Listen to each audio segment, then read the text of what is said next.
Melinda Richards, who worked here and abroad in logistics and shipping and property development as well as government, and now runs her own business. And suddenly she started firing back on Twitter and got more than 50,000 followers and has now written her first book. You Can't Say That, The Demise of Free Thought in Australia. Melinda Richards joins me now. Melinda, thank you for your time. Why did you write this book? Well, thank you very much for having me. It's an absolute pleasure to be here. Well, I started thinking about writing the book in 2018 because I sort of raised my head, took a look around at where Australia was heading, and I didn't like it at all. So I started to just jot down a few things about why Australia was losing its way, and jotting down notes turned into chapters, and chapters turned into a book. But of course, 5 years later, I think we'd do anything to get back to 2018 now. It's been a journey, and I have changed and altered the book quite a lot, given what's been going on in the last 5 years. But why did you think you needed to write it? I believe that we need to fight back. I think that the woke narrative and the extreme leftist narrative has now permeated every part of our society. You know, you can't go into a supermarket now. You can't go to a school or a university. You can't engage with a large corporation anymore without, you know, this sort of woke leftist tirade getting shoved down everyone's throats constantly, whether you believe it or not, whether you agree with it or not. We're being told what to say. We're being told what to think. And if we actually have an opinion which might be slightly conservative, we're vilified, we're censored, we're sacked from our jobs.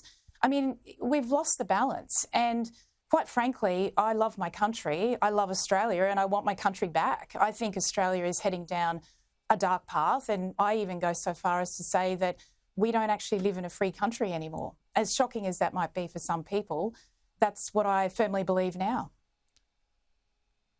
Have you got any tips in your book to others about how to fight back? Well, I do talk about that right at the end of the book. So I think it is about getting a little bit more fearless about how we engage in our own sphere of influence on our day-to-day lives.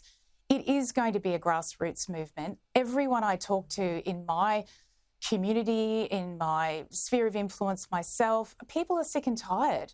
They don't want to see their children being indoctrinated. They don't want to be told what to say and what to do all the time. They don't want the social elitists coming down from on high, lecturing the great unwashed about what they should and shouldn't be saying and what big hairy bandwagon they should be jumping on next. And so it is up to us to start communicating more, and particularly conservatives need to become fearless. And I really had to build up that courage myself. And the reason I wrote the book as well was to encourage other people to speak out and to show people they're not alone. So when we're interacting in our day-to-day lives, whether it's with our colleagues at work, in our retail stores, I think we've got to start saying to people, hey, listen, this I don't like this. This bothers me. This is not aligned to Australia's value system. We want our freedom of speech back. And I think we've got to start at that level. And then people will jump on board. And I have noticed a very big awakening happening, particularly in the last 12 months. So I'm quietly optimistic that Conservatives will start putting themselves out there a bit more.